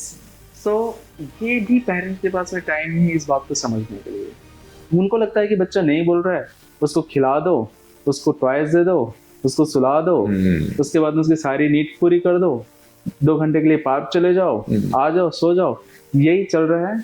और एक्चुअल में जो नीड है उसको भी अभी मतलब पेरेंट्स समझ ही नहीं पा रहा है कि सेंसरी, जो आपने कहा ये बहुत इंपॉर्टेंट बात है और एकदम नई बात है कि एक पार्क में नहीं बार बार लेके जा रहा हूँ, वो भी एक स्ट्रक्चर्ड एरिया ही है, तो उसे यदि अच्छी से सेंसरी देनी है तो ग्राउंड्स में लेके जानी चाहिए, उसे गंदा होने देना चाहिए, उसे गीला होने देना चाहिए, जंगल में लेकर जाओ, ऐसे पूरे जो सा ऐसा एरिया जहाँ पर कोई नहीं जाता, राइट, वहां लेकर जाओ, और थोड़ा सा पोजेसिवनेस ऐसे उसको बचाओ। राइट, सिंपल सी बात है, अगर बच्चा जितने बैक्टीरिया को एक्सपोज होगा उतना उसका इम्यूनिटी स्ट्रांग होगा। राइट, पर अब उल्टा हो रहा है कि Right. बच्चे को तो बैक्टीरिया क्या छूना भी है, हैंड सैनिटाइज करो। मैं मानता हूँ फॉर द फर्स्ट 40 डेज जो हमें बोलते थे कि बच्चे को बाहर ना निकालो, उसके बाद तो उसको जितना एक्सपोजर दोगे उतना वो स्ट्रांग बनेगा। राइट, मेरे को मानना है कि बच्चे को जो हम कहते हैं अरे बच्चे के लिए मैट बिछाओ, राइट, जिसके ऊपर वो चल, अरे कभी भी नहीं बिछाना, नहीं बिछाना, आम नीचे जमीन नीचे पार्क में सीधा भेजो, बिल्कुल, वो मिट्टी टच होएगी। और इसमें इतना हाइट ये है कि बच्चा को मॉथिंग करने भी नहीं देते आजकल के पेरेंट्स, जो कि मॉथिंग इतना इंपॉर्टेंट चीज है। यदि आप मुझसे पूछेंगे तो बर्थ क्राई के बाद में, बर्थ क्राई तो बहुत ही मेजर माइलस्टोन है, वो तो होना ही चाहिए, अगर वो नहीं हुआ तो प्रॉब्लम आना कंफर्म है। लेकिन उतना ही इम्पोर्टेंट माइलस्टोन होता है आपका मॉथिंग, फिर क्रॉलिंग। पेरेंट्स से कहते हैं नहीं डर्टी है, गंदा है, मत उठाओ, मत मुंह में डालो, साफ नहीं है, ये बच्चे को बेड से नीचे नहीं उतारते, और फिर ये सोचेंगे कि बच्चे के एक नॉर्मल डेवलपमेंट होगा, तो वो होने वाला नहीं है। यही बहुत छोटी छोटी बातें हैं जो इनको ध्यान में रखना चाहिए। सबसे बड़ी बात है जो स्पीच डिले या ये सिनेरियो क्रिएट करती है, वो है एक पैसिफायर। राइट, जहां आपने वो पैसिफायर दिया, राइट, बस आपने वो एक डेवलपमेंट पे वहीं पे फुल स्टॉप लगा दिया। राइट, उसका भी एक रीजन है, राइट, क्योंकि आप इमोशनली आप बताने के लिए रेडी नहीं। अब मैं कहता हूँ मेरे को पेट दर्द हो रहा है, राइट, बच्चा रो रहा है, राइट, उसका नहीं अच्छा फील कर रहा है, रो रहा है, नींद आई है, रो रहा है, राइट, मतलब सबका एक रोना है। राइट, अब आप वो इंटरप्रेट नहीं करना चाहते, अब आपके पास एक टूल है, राइट, अरे ऐसे क्या, चल चुप, और वो सेल्फ सूदिंग है। ओह, ये तो बहुत बड़ी बात बताई है आपने। क्राई जो होता है वो बच्चे का एक मेजर कम्युनिकेशन होता है। Discomfort cry, hunger cry, then आपका the fear cry. So cry एक बहुत बड़ा कम्युनिकेशन है और पहला कम्युनिकेशन है जो बच्चा यूज करता है कम्युनिकेट करने के लिए पेरेंट्स के साथ में। यदि पैसिफायर से यदि आप बेबी यूज कर रहा है तो इसका मतलब ये है कि वो क्राई जो मेजर कम्युनिकेशन है उसका यूज नहीं कर पा रहा है। तो पैसिफायर्स को लेके सर हम डिस्कस करेंगे, बिकॉज थोड़ा सा एक इसमें और समझने वाली बात होगी। बिकॉज पैसिफायर्स तो हर कोई यूज कर रहा है। आप देखेंगे फॉरेन में, यूएसए में, यूरोप वगैरह में तो बहुत ज्यादा यूज करते हैं पैसिफायर्स। इसको समझना ये है कि हमें कितने टाइम के लिए देना है और कब देना है। बहुत एक्सेसिव देने से तो ऑफ कोर्स प्रॉब्लम है ही है। सर इसके WHO की प्रॉपर गाइडलाइंस है। उन्होंने कहा है कि 1 ईयर के बाद आपने वेव ऑफ करना स्टार्ट कर देना है, बट आफ्टर 18 मंथ्स तो फुल स्टॉप है। Okay, right. मतलब ये WHO की प्रॉपर गाइडलाइन है कि आपने चलो मैक्सिमम 2 इयर्स, अगर 2 इयर्स के बाद अगर आप ये तो आप उसकी स्पीच डिले कर रहे हो, आप उसकी ये पूरा अलाइनमेंट में सर फर्क आता है। राइट। जो दांत बाहर निकले हुए ऐसी ये चीजें, ये भी उनमें जैसे गम्स का अलाइनमेंट, टीथ का अलाइनमेंट, टंग मूवमेंट नहीं हो पाती, क्योंकि वो जब आगे है तो आप जीभ हिला ही नहीं पा रहे। Right, exactly. तो ये सब चीजें के कारण है कि आप मैं एक मानता हूँ, देखो बाय द गॉड ग्रेस कुछ भी डेवलपमेंटल डिलेज आए, ये हुआ, उसके लिए हम तैयार हैं, ताकि उस पे काम करें। बट जो आपके कारण डेवलपमेंटल डिलेज आ रहे हैं, नहीं होना जो वो है, उसको तो हम कर सकते हैं, रोक सकते हैं। अब हम कहें कि अरे सुनामी आ गई, माना है आइए नहीं, पर अब आप करो कि अरे हम तो ऐसा चीज कर दो कि जो चीज आना ही आना है, तो वो तो गलत है। आप भगवान ने अगर दिमाग दिया है तो उसका यूज करना बहुत जरूरी है सही टाइम पे। सो पेरेंट्स के समझना बहुत इंपॉर्टेंट है कि पैसिफायर्स को कैसे हम किस तरीके से अच्छे से यूज कर सकते हैं। ये थोड़ा सा अवेयर होना पड़ेगा पेरेंट्स को, ताकि उसका बेनिफिट भी मिल जाए लेकिन उसका नुकसान ना हो। बात जब न्यूरोडाइवर्स की आ जाती है ना, वो नहीं छोड़ते। क्योंकि रेपिटेशन आ जाते हैं। उनको लगता है सोने के लिए ये तो डालना ही है। तो उसके बिना नींद ही नहीं आएगी उनको। सर 5 इयर्स के किड है मेरे पास। आज तक वो कहते पैसिफायर डालोगे तो सोऊंगा, नहीं सोऊंगा, कहते सोता ही नहीं। और मेरे को बोलेंगे, मैं कहता हूँ इसको हटाओ, मैं तो फेंक भी देता हूँ उनका डस्टबिन में। और वो what they will say right नहीं। सर मैं ये जानना चाहता हूँ कि आजकल के बहुत सारे बच्चों में पीक ईटिंग का प्रॉब्लम है। हाँ, जबकि ईटिंग बहुत इंपॉर्टेंट है बच्चों के हेल्थ के लिए, उसके न्यूट्रिशंस के लिए। विटामिन्स, प्रोटीन्स, मिनरल्स जो भी चीजें हैं वो फूड से ही आता है। लेकिन इन सारे बच्चों में देखा है कि सर्टेन चीजों को ही खाना पसंद करते हैं। कोई बनाना खा रहा है तो सिर्फ बनाना ही खा रहा है। फ्रूट्स पसंद नहीं है तो बिल्कुल उसके स्मेल को भी स्मेल से भाग रहा है वो। तो पीकी ईटिंग्स के लिए जो मुझे समझ में आया वो एक है कि स्क्रीन टाइम, कि बच्चा स्क्रीन टाइम पे है और खाना पेरेंट्स खिलाते हैं, तो उसका 95% एक्सपोजर से विजुअल्स पे है। बाकी चीजों को तो वो ब्रेन रजिस्टर ही नहीं कर रहा, टेक्टाइल्स को रजिस्टर नहीं कर रहा है। टेस्ट बर्ड्स जो टेस्ट या टेम्परेचर या टेक्सचर जो रजिस्टर कर रहा है उसको ब्रेन रजिस्टर नहीं कर पा रहा। तो एक रीजन तो वो है। इसके अलावा पीकी ईटिंग से क्या रीजंस हैं? और सर पीकी ईटिंग ना, जब से बच्चा 6 मंथ्स का हुआ है, जब से उसकी ईटिंग स्टार्ट होनी है तब से स्टार्ट हो जाता है। राइट। क्योंकि बच्चा के लिए खाना एक मेस है। राइट। बट पेरेंट्स मेस नहीं चाहते। राइट। तो वो बच्चा चाहता है कि मैं इसे टच करूं, फील करूं, उसको मैश करूं। इनफैक्ट मुझे लगता है कि खाना ही स्टार्ट फूड प्ले से होता है। हाँ। और फूड प्ले मतलब बिल्कुल फूड के साथ में प्ले करना। और आज के टाइम में पेरेंट्स उसके लिए वो बिल्कुल मेसी हो चाहते ही नहीं, क्योंकि इतना ज्यादा उनको वो बन गया है कि नहीं ये ऐसा नहीं होना चाहिए, साफ सुथरा खाओ, एक पूरा विप पहनाओ, ऐसे नहीं करना, ये कपड़े गंदे हो रहे हैं। अब इसके ऊपर सबसे बड़ा, जैसे आग तो लगी हुई है, ऊपर से तेल कौन डालता है? जो है वो है निबलर। ओके। हाँ, निबलर तो ऐसी चीज है सर कि मतलब उसके अंदर आपने वाटरमेलन डाला, एप्पल डाला, और बच्चे के मुंह में डाल दे, उसको वो टेस्ट आई जा रहा है। बट उसको नहीं पता ये एप्पल है, ये कैसा दिखता है, इसकी वो च्यूइंग के लिए हमने कितना इसका सॉफ्ट है, क्या हार्ड है। जैसे कि होता है कि वाटरमेलन सबसे सॉफ्ट, फिर बनाना, फिर एप्पल, तो वो एक च्यूइंग आना। इसका मतलब ब्रेन की ट्रेनिंग ही नहीं हो पा रही है कि, क्योंकि वो उसको देख भी नहीं पा रहा है। बिल्कुल। और एक ही निबलर से उसके पल्प को चूंकि हम डालते हैं तो अलग अलग टेस्ट आ रहा है, तो ब्रेन अगेन कंफ्यूज हो रहा है कि यही एक चीज है, जैसे हर चीज आ रहा है हाँ उसको आई मीन जो एक प्रॉपर ट्रेनिंग जो ब्रेन की होनी चाहिए, जिसको हम सिनेप्टिक प्रूनिंग कहते हैं, या न्यू कनेक्शन जो बनते हैं, वो बन ही नहीं पा रहा है बिकॉज उसे वो चीज देख ही नहीं रहा है।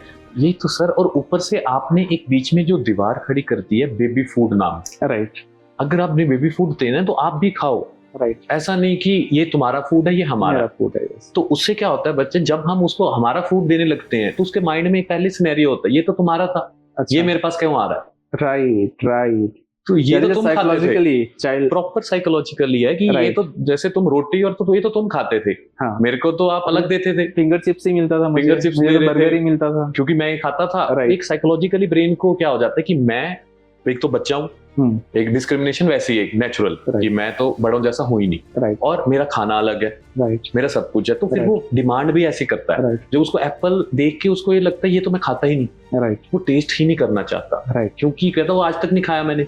हम भी कितने ज्यादा होता है कि Right. हम किसी और कंट्री में जाते हैं, उनका वो जो लोकल फूड है वो कहेंगे ऐसा, अरे इसमें से स्मेल आ इसमें ला रहे हैं, जो ऐसे है, क्योंकि उनका वो यूज्ड टू नहीं है उसके लिए, उनका ऑयल अलग है बनाने का, स्पाइसेस अलग है। Right. तो हम भी तो ऐसे करते हैं, तो हम तो ना पिकी ईटर हुए। राइट हम ऐसा क्यों करना चाहते हैं, मतलब उसका एक बच्चे का जो पूरा सिनेरियो है, अगर आप चाहते हो कि वो बहुत सही से चले, Right. 6 मंथ से उसको मैसी फूड प्ले कराओ फॉर नेक्स्ट 3-4 मंथ्स। इनफैक्ट मैंने अपने सेंटर्स में मैंने देखा है कि एक हमारे सेंटर्स में एक वो काम करती है वहाँ पे, उनकी बेटी आई हुई थी, she is hardly 9 month something, and पूरे फ्लोर में राइस दाल सब कुछ गिरा हुआ है, उसके साथ में वो लोट पोट कर रही है, खा रही है, एंड उसकी मदर मना नहीं कर रही है। फिर मैंने देखा कि मैं बोला कि this is a right way to teach how to eat the food, क्योंकि खाने से पहले बच्चे को फूड के साथ में खेलना जरूरी है, उसको फील करना जरूरी है, उसको स्मेल को फील करना जरूरी है, और वो चीज आज के सिनेरियो में हम पेरेंट्स अलाउ ही नहीं कर रहे हैं, क्योंकि चीजें गंदी हो जाती है, मेसी हो जाती है। इसका सबसे अच्छा एक सोल्यूशन है, राइट, आप क्या करो फ्रॉम द बिगनिंग, चाहे आप किसी भी एज पे आपका बच्चा, कोई इश्यू नहीं, बट आज से आप स्टार्ट करो। Right. ये हम अपने सेंटर में यूज करते हैं, बहुत अच्छे रिजल्ट। ओके, एप्पल खिलाना है, उसको बोलना नहीं आपने खाना, राइट एप्पल लो राइट और तारीफ करो एप्पल की, wow red Apple, what A juicy Apple. फिर Right. उसको पील करो, राइट उसको काटो उसके आगे, राइट और इंजॉय करो, और Right. आप इंजॉय करो खा, राइट क्योंकि बच्चों ने पिकी ईटर बनना ही है, क्योंकि हम खाना एंजॉय नहीं कर रहे, राइट हमारे लिए खाने की डेकोरेशन एंजॉयमेंट रह गई है। राइट अगर आज भी कहो किसी को कि हमने स्प्रिंग रोल खाने हैं, हमने ये खाना है, कोई भी बाहर का भी फूड, तो डेकोर होना चाहिए, लाइन में लगे हो, ओके, ये अच्छा दिख रहा है, अब सही है। राइट टेस्ट क्या है, उसको एंजॉय कैसे करना है, वो हमारा लेना देना ही नहीं है।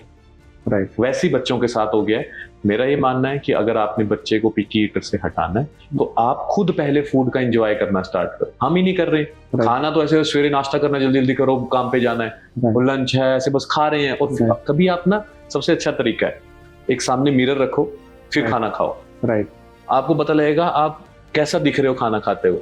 मैंने आप देखे हैं लोग, रेस्टोरेंट में जाता हूँ क्योंकि साइकोलॉजिस्ट का दिमाग उल्टा ही चलता है, ओके तो वो मैं देखता हूँ परेशान है, ओके, खाना खा रहे हैं, बस ये तो दाल नहीं है, ये ला दे, ये अगर, अरे भाई टाइम देना चाहिए, एंजॉय, खाना नहीं आ रहा, जल्दी आए, काम बना के रखा हुआ है, 10 मिनट में खाना क्यों नहीं आ रहा, राइट आ गया तो ये नहीं चीज आई, ये आ गया तो इसमें नमक कम है, तो तुम परेशान क्यों हो, डाल लो नमक, एंजॉय। वेटर को डांट दिया, तो राइट तुम ये सब बच्चे के आगे कर, बच्चे को लगता है कि खाना एक काम है। राइट फिर वो, जैसे आपने कहा स्क्रीन टाइम, राइट अब उसको मजा नहीं आ रहा खाने में, बट हमने तो खिलाना है, राइट वो भूखा है, ये हमारे मतलब दिमाग माइंड में है, तो अब उसको हम फिर स्क्रीन देंगे, और वो एक तरह से खाना डस्टबिन में फेंकने के बराबर है, अगर बच्चा स्क्रीन देख के खाना खा रहा है, ओके, क्योंकि वो फेंक रहा है, आप कुछ भी डाल दो। राइट, ये बहुत ही कैची होगा पेरेंट्स को समझने के लिए कि it is equivalent to dustbin हाँ, यदि स्क्रीन टाइम से खाना, अगर वो स्क्रीन टाइम, क्योंकि स्क्रीन ना तो वो फील कर रहा है, ना उसको पता मैं क्या खा रहा हूँ, उसको ये नहीं पता मेरा पेट भर गया,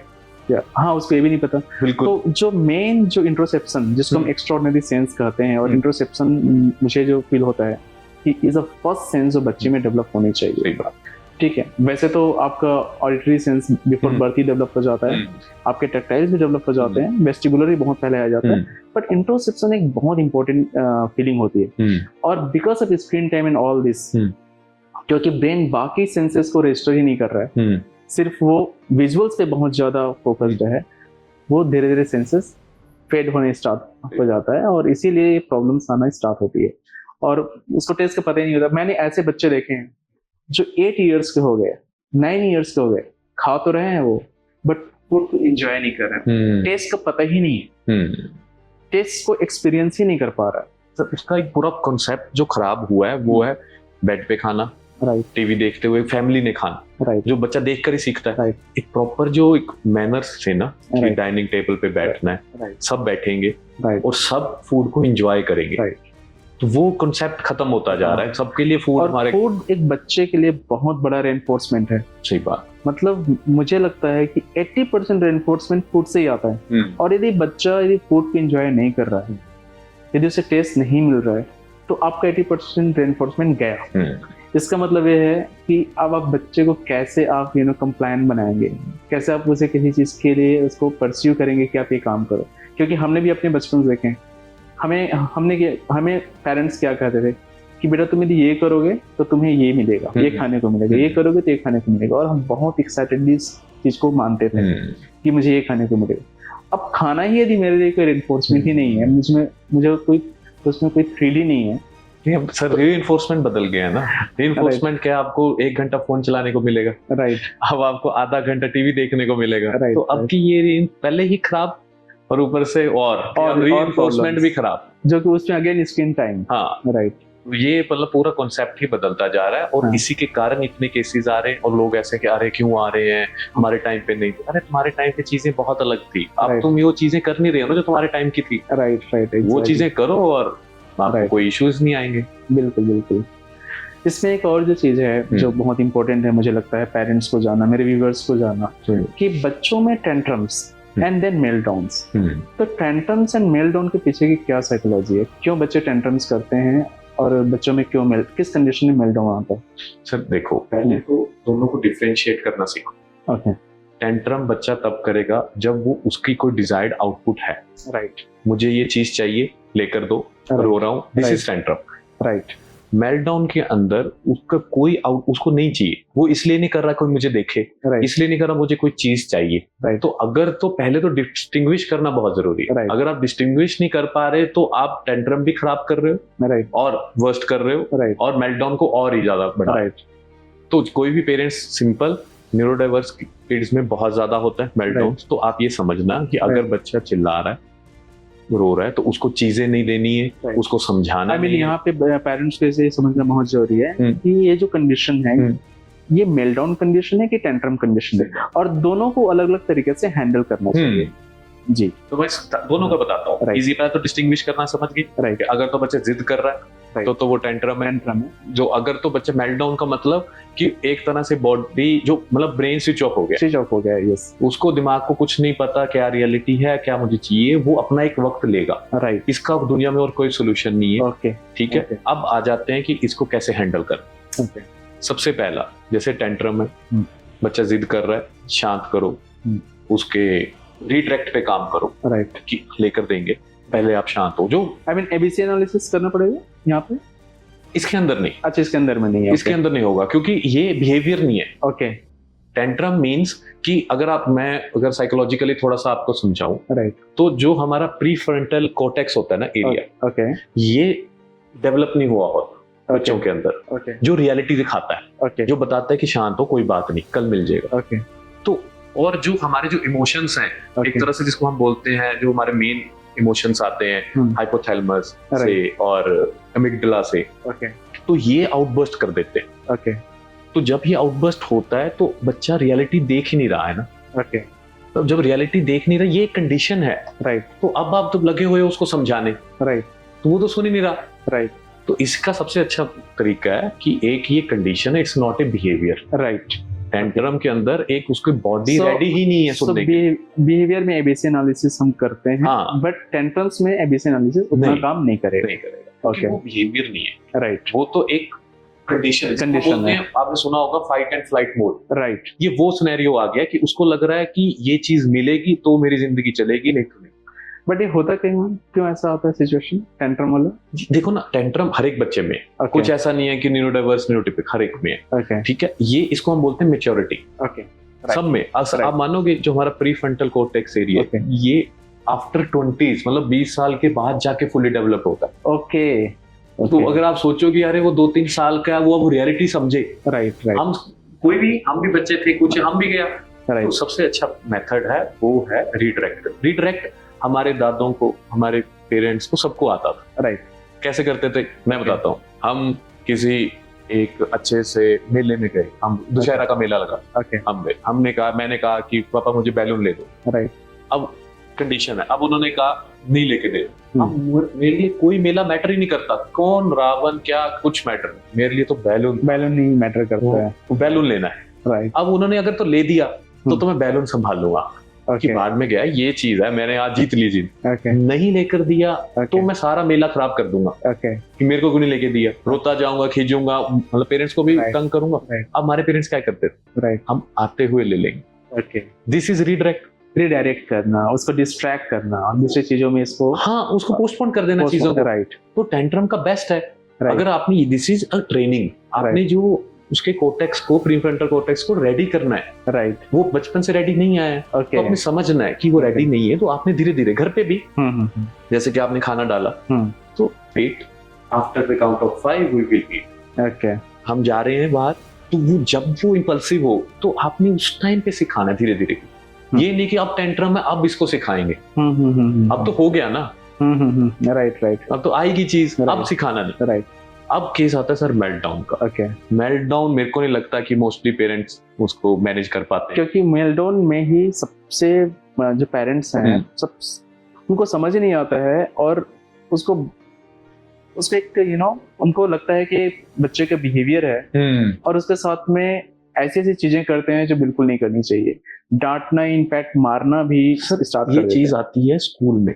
राइट। क्योंकि वहां पर ना तो टीचर्स को मेल्टडाउन को पता है ना पेरेंट्स को पता। ये तो मतलब सिलेबस में होना चाहिए कि मेल्टडाउन को कैसे मैनेज किया जा सकता। तो आज मैं इस पॉडकास्ट के थ्रू बताता हूँ कि मेल्टडाउन को कैसे मैनेज करना, स्पेशली एक किंडरगार्टन टीचर्स के लिए और पेरेंट्स के लिए बहुत जरूरी।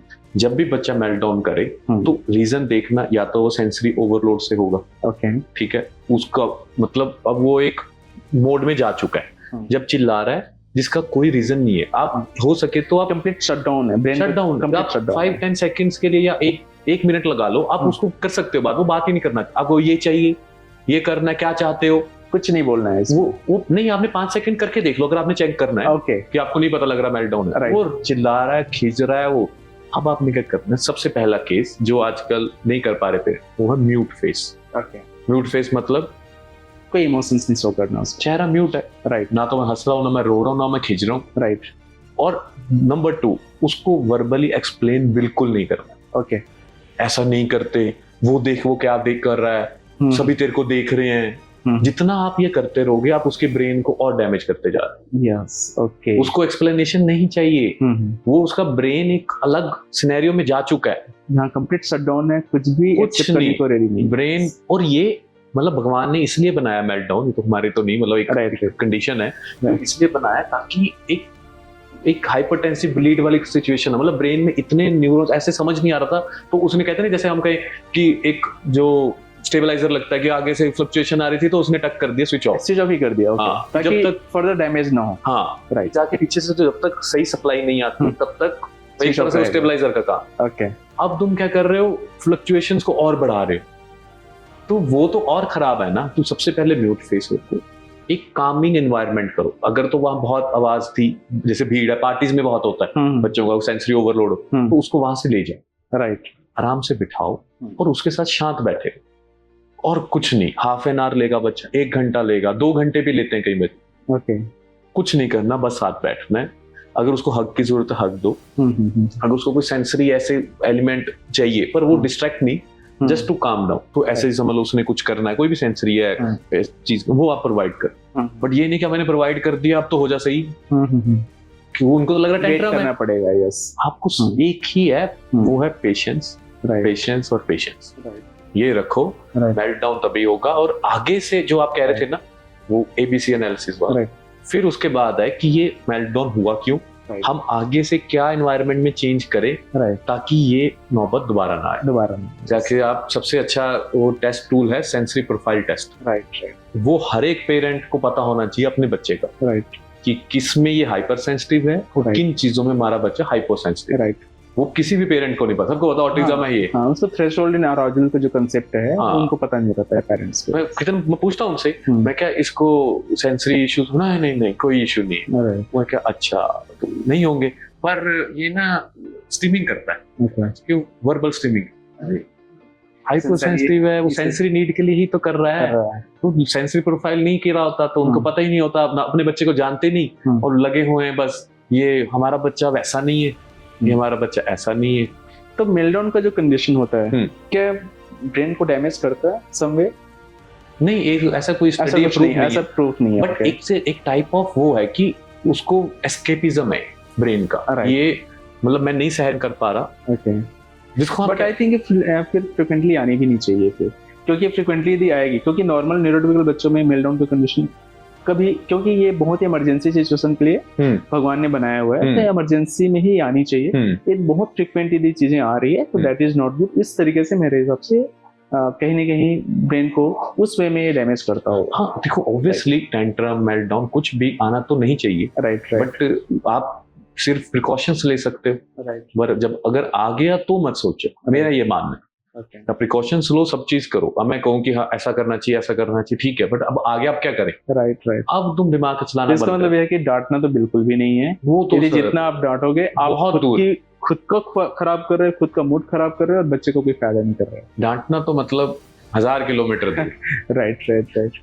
मेल्टडाउन के केस सर इसमें एक और है जिसके बारे में डिस्कस करूंगा, वो है 7 सिंड्रोम, जिसमें बच्चे को एक स्पेशल क्वालिटी आ जाती है। खासकर मैंने देखा है 7 सिंड्रोम में, फिर जैसे 7 क्वालिटी भी कह सकते हैं कि बच्चों को कैलेंडर्स बहुत याद रहते हैं। आप किसी भी ईयर्स का कितने भी पीछे जाके आप पर्टिकुलर डेट्स में यदि आप कौन सा दिन है पूछोगे तो बता देते हैं इन फ्रैक्शन ऑफ सेकंड्स।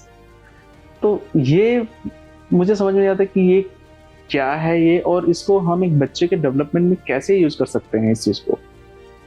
देखो, एक 7th क्वालिटी ना, ये अगर आप ईसा स्कोर लगाओगे भी ना, तो उसका 40th एक मतलब जो पार्ट है क्वेश्चनियर में 40th पॉइंट है, उसमें भी है कि क्या बच्चे में कुछ 7th एबिलिटी है। तो ये जानना और होनी इसलिए है, ये मतलब लगाओ कि भगवान ने क्या किया है कि जिसको पैर नहीं दिए तो उसके हाथों में ज्यादा जान दिए। ऐसे होता है ना कि कहीं से तो कंपनसेट करना है। तो अब इसका मतलब ये नहीं है कि हर ऑटिस्टिक किड में या हर न्यूरोडिवर्स में, ये अप्रॉक्स स्टडी के मुताबिक कि 20 में से एक बच्चे को 7th एबिलिटी होता है। वो ये नहीं है कि अब 20 के 20 को बहुत कम है, बट जिसको 7th एबिलिटी होता है वो 50% ऑटिस्टिक किड्स है। हाँ, ये जानना बड़ा जरूरी है कि जिन बच्चों में 7 क्वालिटी है उसमें 50% केस में वो ऑटिस्टिक होते हैं। यस, बट वैसे ऑटिस्टिक किड्स ओवरऑल में 20 में 1 में। तो आपको ये चीज ये याद रखनी। अब आ जाता है कि जो एबिलिटी है, अब एक तो है जैसे हमें पता लगी एबिलिटी है, ठीक है, बहुत सारे मेरे पास तो केसेस आए हैं जिसमें बच्चे को हाइपरलेक्सी है, जिसको वर्ड्स के साथ ही रहे, उसको बोलो स्पीच बोलो, डॉग नहीं बोले, उसके सामने DOG लिखा बोल दो, पढ़ के बोले। जो वो रीडिंग बहुत अच्छे से कर लेता है, पर कम्युनिकेशन नहीं है, तो इसको हाइपरलेक्सिया बोलते हैं। ऐसे बहुत सारे हैं 7 एबिलिटीज, जैसे आपने कैलेंडर का बोला, ऐसे लाखों हैं। कोई म्यूजिक में अच्छा है, कोई आर्ट में है। स्पेशली आप देखोगे अगर यूरोप साइड जाओ, आर्टिस्ट लोग हैं बहुत ही बेहतरीन और बहुत ही फैंटास्टिक आर्ट करते हैं, मतलब वो ऐसे स्केच बनाएंगे जो आपके सोच के परे होता है। तो इंडिया में इतने कम क्यों है? इंडिया में क्या है, आप बैठे हो आपका पोर्ट्रेट बना देंगे। ये 7 एबिलिटी नहीं। 7 एबिलिटी मतलब आपको सिखाया नहीं गया, बाय बर्थ है। अगर तो मैं कहूँ आज मेरे को पियानो बजाना आता है, ये मेरी एबिलिटी, ये नहीं। पियानो मेरे को सिखाया, जिस दिन मेरे आगे रखा गया और मैं ऐसे करूँ। ये चाहे म्यूजिक है, चाहे आर्ट है, चाहे कोई प्ले है, 7 एबिलिटी मतलब एक भगवान की दी हुई आपके ऊपर कृपा है। इसको कैसे हम यूज करेंगे प्रॉब्लम्स को रिजॉल्व करने में? सर देखो, जब ये आ गया तो ये तो एक प्लस पॉइंट है ना, वो अब नेगेटिव को सॉल्व करने के लिए नहीं, ये प्लस को और बेहतर बनाओ। अब मैं बताता हूँ कि मेरे घर पे भी जब मैं छोटा था, बाहर से रिलेटिव्स आए, तो हम ये तो नहीं कहते थे ये देखो इसकी कॉपी मैथ में कितना अच्छा है, इंग्लिश में कितना अच्छा है। जो मेरी एबिलिटी थी, अगर मैं डांस कर लेता था या मैं कोई भी साउंड निकाल लेता था कुछ, तो वो दिखाई जाती है ना। राइट। आपकी भी एक 7 एबिलिटी है, ठीक है, अब 7 बन गई है। मतलब समझ रहे, 7 का मतलब ये था कि एक जो बाय बर्थ मिली थी, और अगर आप उसको कह रहे हो ना कि पॉजिटिव में यूज करना है, तो उसका सबसे अच्छा एक तरीका है कि आप बच्चे को वो प्लेटफॉर्म दो, वो दुनिया में दिखाओ ओके कि जहाँ पे इसकी कदर हो। राइट आम दुनिया में ये थेरेपिस्ट पास ना लेके जाओ राइट कि हाँ भाई इसकी 7 एबिलिटी है, इसको अच्छा बना दो, राइट क्योंकि वो बने हैं नेगेटिव काम करने के लिए। ओके एक बच्चा जिसका मैथ पहले ही एक लेवल का है राइट और तुम भेज दो स्पेशल एजुकेटर के पास, राइट वो सोचेगा इसको मैं और बेहतर कर, अरे वो आपसे भी ऊपर बेहतर है, राइट राइट उसके पास पीएचडी का प्रोफेसर जाना चाहिए मैथ का, राइट उसको 5th क्लास वाले को भेजो, वो बनाएगा उसको और बेहतर। राइट अब आ जाता है कि आप कह रहे हो यूज क्या करें। जितने बिहेवियरल इश्यूज हैं या कुछ है जो घर पर आए, बच्चे की 7 एबिलिटी दिखाओ, राइट उनको उल्टा करो कि अरे आपका बच्चा कर लेता है, वो दिखाएंगे ना ये बोलता है, ये ऐसे करता है, करते हैं ये पेरेंट्स। पता है क्या इसको तो बैठना नहीं आता, आप उसको पता क्या करो, वो बच्चे को दिखाइए भाई। अब वो कैलेंडर वाली बात आपने करी राइट या कोई आर्ट वाली, ये ना जो पेंटिंग्स है इसने बनाई है, यस आप इसके उनको पॉजिटिविटी complex को इसके पॉजिटिविटी को इसके सामने शो करना चाहिए डेफिनेटली। उससे दो चीज होगा, एक तो उस बच्चे का भी अप्रिशिएशन हो रहा है, उससे मोटिवेशन मिल रहा है, और सेकंड जो पेरेंट्स की फ्रस्ट्रेशन है कि मेरे बच्चे में ये कमी है, उसको आप ओवरकम कर सकते हो कि देखो हमारे बच्चे को ये आता है जो तुम्हारे बच्चे को नहीं आता। सर ओवरऑल ही चलो मैं कहता हूँ जिसको 7 एबिलिटी नहीं भी है, राइट अगर आपका बच्चा न्यूरोडाइवर्स है, जिस दिन आपको लग गया पता, तो पहले तो जब एक्सेप्टेंस आए राइट तभी से अपने आंख नाक कान खोल लो कि इसकी हमने एबिलिटीज पे काम कर, ओके क्योंकि आप थेरेपी पे जा रहे हो, वो लो इन सेल्फ एस्टीम हो रहा है, आप कहीं पर भी जा रहे हो उसकी कमी पे काम हो रहा है, राइट बेहतर पे आपको ही करना है। ओके मतलब ये एक सिंपल सा कॉन्सेप्ट है, 7 एबिलिटी है लड्डू बांटो, नहीं है तो बनाओ। राइट पर जो न्यूरोडाइवर्स वाले बच्चों को न्यूरोटिपिकल के साथ कंपैरिजन करना आज ही छोड़ो, बिल्कुल छोड़ना चाहिए। yes. आज जो मैं से। स्टार्टिंग में जो बात कर रहा था कि हर बच्चे को पेरेंट्स की जिम्मेदारी होती है स्पेशल फील करवाना, ताकि स्पेशल फील करे और उससे उसको कॉन्फिडेंस बहुत बूस्ट होता है। इनफैक्ट मैं आजकल के बच्चों में देखा हूँ, मतलब आजकल के बच्चों में नहीं, न्यूरो डाइवर्जेंस चाइल्ड में मैं देखा हूँ, जो ASD वाले चाइल्ड है उनमें एक तो वो कम्युनिकेट नहीं कर पा रहे होते हैं, अपनी फीलिंग्स को बता नहीं पा रहे होते हैं। मैं फील करता हूँ आज कि जो बच्चे बड़े हो रहे हैं 12 साल 13 साल 14 साल में, उन बच्चों में डिप्रेशन भी आ रहा है, और बहुत सीवियर लेवल का डिप्रेशन आ रहा है उन बच्चों में, और बेचारे बता भी नहीं पा रहे। सो इसलिए उनको बूस्ट करना, मोटिवेट करना, उनको ये बताना कि हम हैं, तुम क्यों चिंता करते हो, या फिर तुम्हें कोई टेंशन लेने की जरूरत नहीं है, पेरेंट्स को ये शो करना पड़ेगा। और बहुत सारे पेरेंट्स ये भी सोचते हैं कि यार हम इतने साल से काम कर रहे हैं, कुछ हो तो रहा नहीं है, हमारा बच्चा वैसा है। यदि आप काम नहीं करोगे और वर्स कंडीशन में जाएगा, और इतना वर्स कंडीशन में जाएगा कि आप संभाल ही नहीं पाओगे। इसलिए जो आपके पास में है वही तो उसको संभाल के रखो, और उसको आप खुद अप्रिशिएट करो। कंपेयर नहीं करना चाहिए कि मेरा बच्चा क्या है। आप एक एग्जांपल लेते हैं, राइट सब छोड़ो, न्यूरोडाइवर्स न्यूरोटिपिकल, राइट आप मैथ में वीक थे, राइट मैथ की ट्यूशन लगे, राइट तो क्या आप उसके टॉपर बन गए? आपको टॉप करना चाहिए था ना Right, असल में, right, तो right, कि right. भाई मेरे में ये कमी थी, राइट इसको मैंने बेहतर करने के लिए कहीं लगाऊं, राइट तो आज तो मेरे को टॉप आना चाहिए, तो Right. नहीं आया ना, फर्स्ट नहीं आया। राइट कहना कि चाहता हूँ कि अगर आप कोई किसी में कमी में काम करता है तो वो फर्स्ट आने के लिए या उसके लिए वो सिर्फ इसलिए कि चलो पास हो गए, राइट हम ट्यूशन इसलिए लगे थे, अगर तो आपको मैथ अच्छे से आता तो ट्यूशन ही नहीं लगते। यस तो यस अब आपके बच्चों में जो कमी है, राइट आप थेरेपी सेंटर जा रहे हो, अब आप कंपेयर कर रहे हो टॉपर के साथ जिसके बाय बर्थ ही वैसा है, वो एक न्यूरोटिपिकल किड, राइट उसके साथ कंपैरिजन बनता ही नहीं है। हम उसकी प्रैक्टिस कर रहे हैं कि उसके जैसा बनाने की नहीं, राइट कि वो एक दुनिया में आके एक मास्किंग कर सके, राइट कि वो दिखा सके कि हाँ मैं भी हूँ ऐसा। Right. बट असल में अगर आप बनाने लग गए तो Right. वो प्रैक्टिकली इम्पॉसिबल है। यानी ये मास्किंग तो हर कोई करता है, हम भी मास्किंग करते हैं, हाँ बिल्कुल। लेकिन उनको ये सिखाना पड़ता है कि हाँ कैसे मास्क किया जाता है, जो कि उनका पर्सपेक्टिव थिंकिंग उनमें होती नहीं है, तो बेचारे वो मास्क नहीं करते। सर आप माहौल दो, मास्किंग बहुत अच्छे से करते। ओके आप वो एक बताओ, अब मैं आपको कहूँ कि आप एक अच्छे 5 स्टार होटल में गए, ठीक है, रिसेप्शनिस्ट है, काफी अच्छा डेकोर है, आप भी मास्क करते हो? आप ऐसे तो नहीं बोलते हो एक रूम दे दे, आप good morning one room please, तो Right. आपने क्या किया? मास्किंग की। राइट आप ऐसे तो हो नहीं, राइट आप ढाबे पे तो नहीं ऐसे ही, आप Right. किसी 1 स्टार 2 स्टार में तो जाके तो ऐसे नहीं करते। राइट अब आप गए कहीं अच्छे से रेस्टोरेंट में, राइट अब रेस्टोरेंट में गए बहुत एलिगेंट है, तो आप भी पूरा स्पून को साइड, राइट खाना आया, सर्व, यस यस। Right. अब यही ढाबे पे जल्दी कर रहे हैं, तो असल में आप ढाबे वाले हो, राइट बट आपने मास्किंग करी माहौल देख के, राइट तो वो हम भी कर रहे हैं, वो भी करते हैं। एक बात याद रखना, स्टिमिंग, मास्किंग, ये सारे कॉन्सेप्ट कोई न्यूरोडाइवर्जेंस के लिए नहीं है, ये ऑल ओवर सभी के लिए। यस एग्जैक्टली, सभी के उनके लिए हम इशू बना देते हैं, अरे इसको मास्किंग आती है, ये मास्किंग कर रहा है, अरे दुनिया मास्किंग कर रही, ये स्टिमिंग करता है, दुनिया स्टिमिंग कर रही है। राइट, तुमने अगर आप मेरे में भी देखो, अगर मैं कहूँ कि मैं न्यूरोडाइवर्जेंस सिर्फ इतना है कि हर आदमी का थ्रेशोल्ड लेवल अलग है।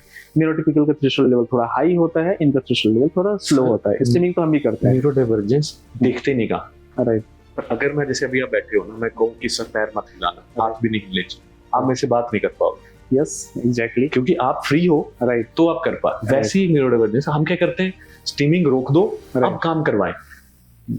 ये तो लोगों को लगता है कि ये स्टीमिंग इसको रोकते, पर स्टीमिंग बच्चे को रेगुलेट करती है, उसको हेल्प करती है एनवायरनमेंट के साथ कैचअप करने के लिए। बस ये है कि अगर वो इसमें एक और बहुत इंपॉर्टेंट क्वेश्चन है। बहुत सारे पेरेंट्स का क्वेश्चन रहता है कि क्या स्टीमिंग करने देना चाहिए कि स्टीमिंग नहीं करने देना चाहिए, और यहाँ पे बहुत कंफ्यूज भी होते हैं, क्योंकि बहुत लोग बात कर रहे होते हैं कि नहीं स्टीमिंग को बंद करो, अदरवाइज ये बिहेवियर बन जाएगा। बहुत सारे लोग बात करते हैं कि स्टीमिंग करने दो, उसके ब्रेन को रेगुलेट कर रहा है। तो ये इसके बारे में बताइए। अगर स्टीमिंग तो हार्मिंग है, अगर हेड बैंगिंग है, कुछ खुद को सेल्फ हार्मिंग, खुद को बाइट करना, तो रिडायरेक्ट करना चाहिए। वो बहुत सारे मेथड्स हैं। बट अगर वो सेल्फ हार्मिंग नहीं है, हैंड फ्लैपिंग है, कुछ भी फ्रीक्वेंट ही है, तो मेरे को लगता है करने देना चाहिए। एनवायरनमेंट बदल देना चाहिए, राइट, ताकि वो ना करे ना। वो क्यों कर रहा है? क्योंकि वो कर नहीं पा रहा ना, आपके एनवायरनमेंट में ढल नहीं पा रहा। यस अगर तो एनवायरनमेंट उसके लिए है, जैसे आप लोग बनाते हैं एक सेंसरी रूम बना देते हैं, राइट, तो सेंसरी रूम में जाके तो कोई स्टीमिंग नहीं आ रही, राइट, क्योंकि उसके अकॉर्डिंग बना है वो, राइट, उसके लिए परफेक्ट माहौल है, राइट। अगर तो उसको ऑडिटरी सीकिंग है, राइट, तो आप सॉफ्ट म्यूजिक लगाओ, राइट, नहीं करेगा, राइट। अगर तो उसको ब्राइट लाइट से दिक्कत है तो डिम लाइट लगाओ, नहीं करेगा, राइट। तो आप क्या चाहते हो कि हम सेंसरी इनपुट वही देंगे जो दुनिया की है, राइट, तुम मत आउटपुट दो। ये तो वही बात हुई, मैं आपको गालियां दे रहा हूँ, आप गुस्से मत रिएक्ट नहीं करना, ये नहीं होना चाहिए ना। अब आप करोगे ही, मैं गालियां देना बंद करो ना, राइट। तो ये सिनेरियो है, स्टीमिंग खुद को बच्चा रेगुलेट कर रहा है, एनवायरनमेंट उसके अकॉर्डिंग बनाओ तो कोई इशू नहीं। सो सर, हमने बहुत सारे बातें कर ली, ऑलमोस्ट मैंने बिहेवियर पे सारे इश्यूज को कवर करने की कोशिश की है, और मुझे ऐसा लगता है कि व्यूअर्स और पेरेंट्स को बहुत इन्फॉर्मेशन मिलेगा आपसे बात करके, क्योंकि आपने बहुत ऐसी बातें बताई जो वाकई नहीं पता था, या फिर उसका हम अलग तरीके से उसको इन्फर करते थे। सो हमारे लास्ट में एक है रैपिड फायर राउंड, जिसमें मैं आपसे क्वेश्चन पूछूंगा और ऑप्शंस भी दूंगा, आपको उसमें से एक ऑप्शन सेलेक्ट करना है। So, which therapy do you consider the most important for children with special needs? Occupational therapy, speech therapy, special education, applied behavior analysis, cognitive behavior therapy, and play therapy. Play therapy. Okay. Which activity do you feel is most effective for children with special needs? Music, painting, aqua or water activities, exploration and touring. Exploration, touring. Okay. Who do you think provides the greatest support to children with special needs? Siblings, pets, grandparents? Obviously siblings. Okay. Which behavior is the most challenging to manage or integrate in children with special needs? Shouting, verbal stimming, self-biting, hand clapping. Shouting. Okay. And the last one, which among these are the most important reinforcement in children with special needs? Food, choirs, play, rights, clothes. Last one is? Clothes. नए कपड़े पहनने की इच्छा होती है कि मुझे नए कपड़े चाहिए. Rights. They love to because sensory issues हैं. And food? No. बिकॉज उसके बाद ना मैं एक बताता हूँ फूड का क्या है कि वो आदी हो जाता है, दैट मेक्स मोर टफ। मेरे पास आए हैं, वो कहते हैं ये मैं क्या मतलब बात नहीं कर रहा, कहते हैं आप इसको कुछ खाने को दो तो ये बात करेगा। तो वो उसके सामने से बोलेगा अच्छा आपका क्या नाम है, ये मिलेगी फिर बताएगा। तो फूड के कारण जैसे आपने कहा पिकेटर्स हैं या कुछ हैं, तो उसके कारण ये सबसे खराब रहता है फॉर ए लॉन्ग टर्म, क्योंकि इसका फेड होना बहुत जरूरी है।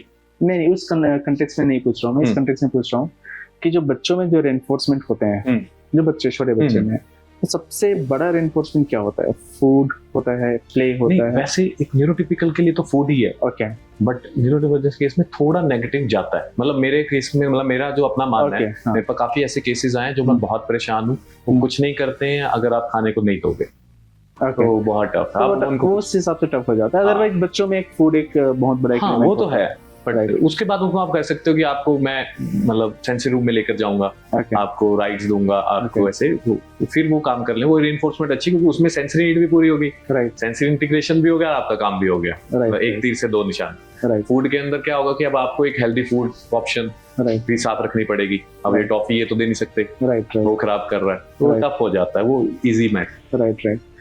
So sir, before we close this podcast, I want to know any success stories in your centers जहाँ पे कोई बच्चा एक प्रॉब्लम्स को लेके आया हो और वो ठीक हुआ हो, ऐसा कुछ शेयर करना चाहते हैं? काफी है, ओके 100+ होंगी, ओके, बट मैं यही कहना चाहता हूँ कि सभी सक्सेस स्टोरीज में कॉमन क्या था, वो मैं बताना चाहता हूँ। ओके, सभी सक्सेस स्टोरीज में एक चीज कॉमन थी, एक पेरेंट्स की पेशेंस और कंसिस्टेंसी। ओके, ऐसा नहीं कि आज बारिश है, आज नानी घर गया हुआ है, आज ऐसा है, तो वो कुछ नहीं। और वो पेशेंस, वो पूरा ध्यान रखते थे। जो इम्पल्सिव पेरेंट्स हैं कि आज हमने नेट पे कोई वीडियो देखी और बहुत अच्छी लगी, ये हमारे बच्चे को कराओ, आप पूरा गोल प्लान से ही भटक जाते हो। मैं उनको समझाता हूँ, बट वो देवर लाइक कि नहीं, आप रिफ्लेक्सेस पे काम करते हो, आप ये करते हो, अब ये बच्चे को चाहिए कि नहीं, वो नहीं, दुनिया कर रही है, क्योंकि हम वो 4-5 इन्फ्लुएंसर्स को फॉलो करते हैं, वो इस पे बात कर रहे हैं, तो हमारे बच्चे पे भी करो।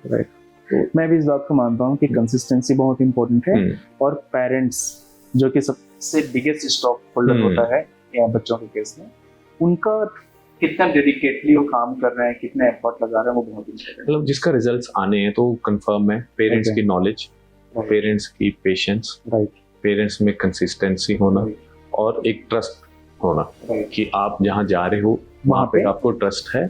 ऐसा होता है सर। अगर मैं कहूँ, अब ऐसे, अब जैसे मैं मंदिर जाता हूँ, तो मैं ऐसा नहीं करूंगा अरे मंदिर जाके मेरी बात नहीं पूरी हो रही, चलो भाई आज गुरुद्वारे चलते हैं। सभी एक जाए, एक है, आपका ट्रस्ट हो, उस पे रखो और अपने आप पे बिलीफ रखो।